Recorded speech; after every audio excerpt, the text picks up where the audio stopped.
Create characters like a pro with these 5 easy steps. These techniques are used by some of the most well-paid concept artists in games, movies, and cartoons. And if you are to the end, you will know how to.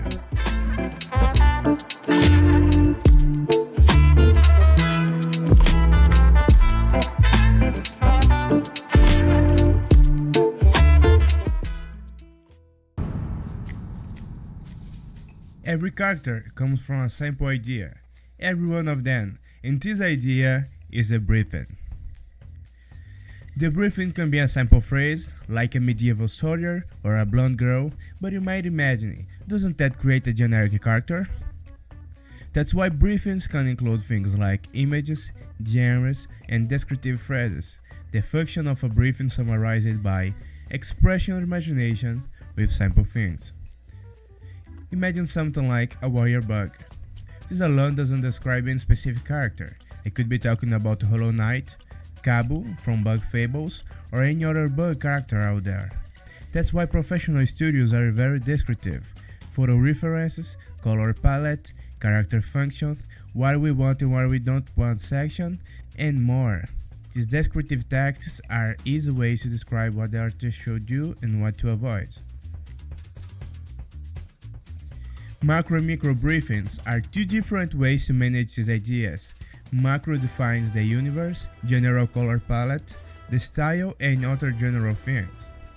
I can write a simple macro briefing setting these parameters. Dark fantasy with Baroque aesthetic for adults fans of Dark Souls. This definition englobes every aspect of this piece and can be used to imagine places, buildings, and characters. The function of character X is to be the villain. He represents the death of the human faith in the gods. And voila, you have your ideas organized, but they're not specific.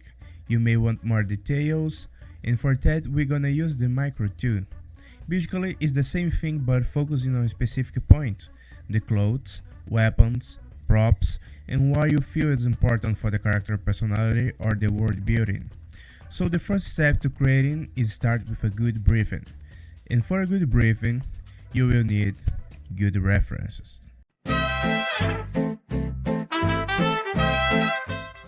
Every good artist knows how to cope in the right way, collecting influence.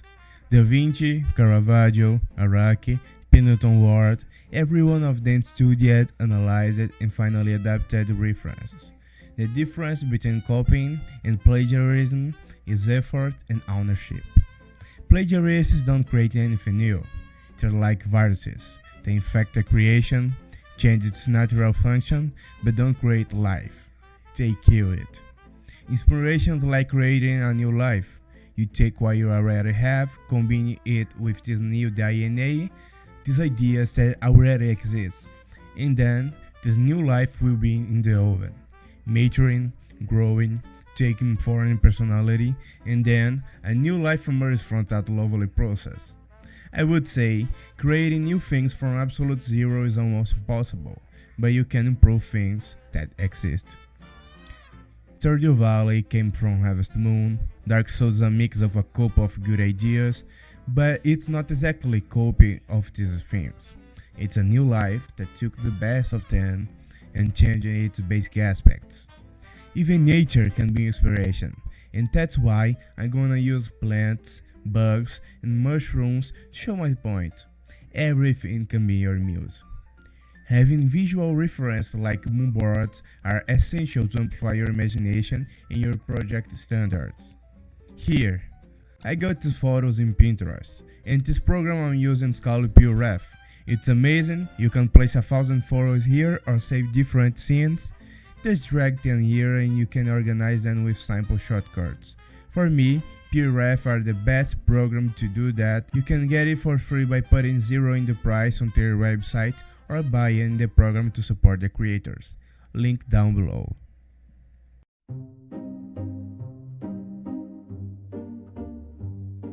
Good characters have recognizable silhouettes. Can you tell who this character is?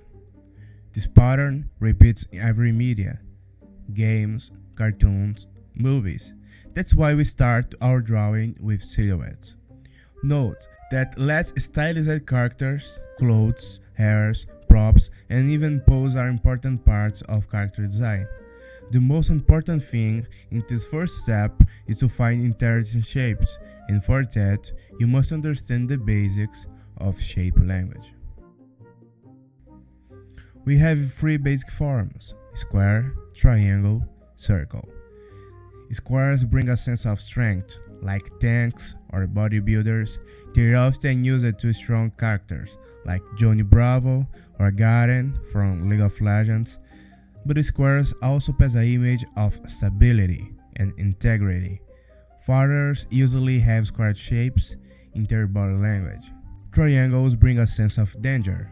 The sharp corners make you think twice before touching. Assassins, villains, and dangerous characters usually have a lot of triangular shapes, but they can also be used for fast and full of energy characters. Circles are the cutest. Rounded characters look more fragile, innocent, cute, but in the end we can break this rule sometimes. Just don't forget, shapes have power. To test that, I will try to create a cute fairy warrior using different shapes. I'm gonna use Krita, but your software doesn't matter at all if you have the layer function. To draw the silhouette, I'm using the brush in description. Don't focus on details, you're not drawing, you're stacking basic shapes. This first idea just needs to be coherent. Don't think about fingers, muscles, or any other detail. Imagine drawing a shadow. Through the process, I just imagine how I can stack them to get an interesting character. No need to worry about details. It's just the first step, not the final drawing.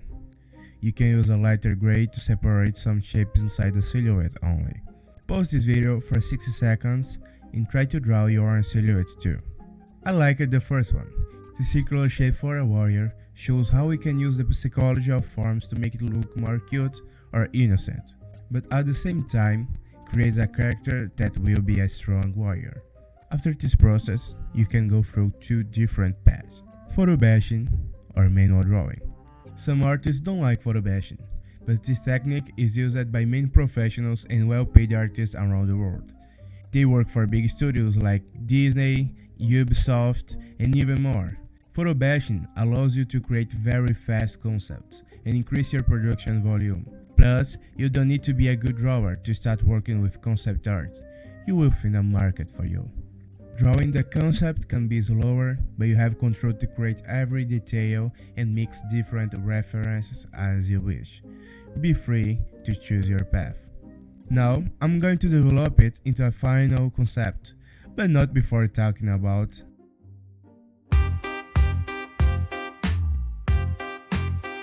if shapes were food, color would be the taste. With colors, you can increase or decrease intentions. A red triangle and a pink circle tell us different stories. One says, "Don't touch me." The other says, "Pet me." Colors have a magic that can manipulate your brain. In design, everything has an intention. We have hot and cold, happy and sad, or even good or bad. Sometimes, designs can work with opposite ideas, and that's not wrong, as long as they mean something. So go on and choose your colors, but calm down, don't throw 5 colors on a character trying to make them more appealing. Too many colors can do the opposite, and ruin a good idea. So I recommend one main color up to 3 complementary colors. But if you think differently, go ahead, let your ideas flow.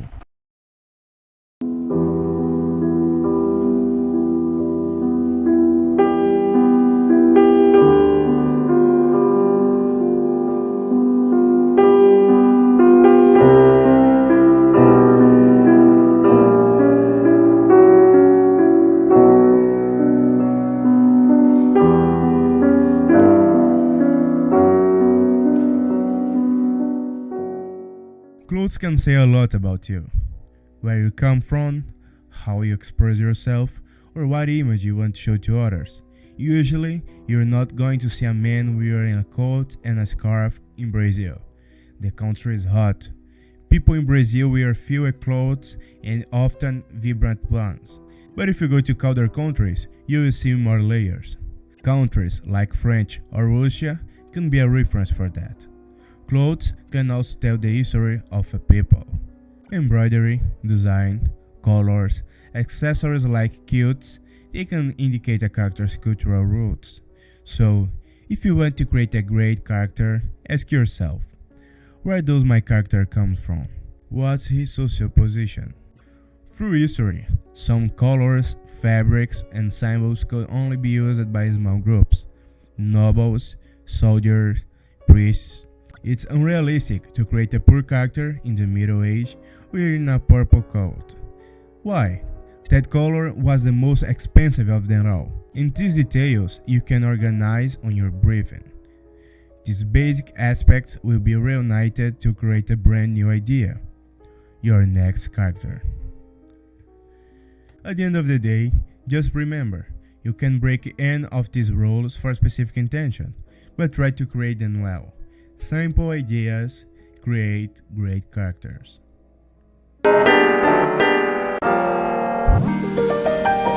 And that little girl is fun. I love gauntlets, big boots, so I put it in her. She uses a hay cloak and a jar of beetle as a weapon. Her facial painting can remember a panda or glasses, but it's used by warriors of her tribe, and she communicates through ASL. Say hi, Fern. I wanna make her the official channel mascot. Did you like it, Fern? Also remember, the story of character can make them loved or hated. And comment to let know if you guys enjoy it. See you and buried to the ground.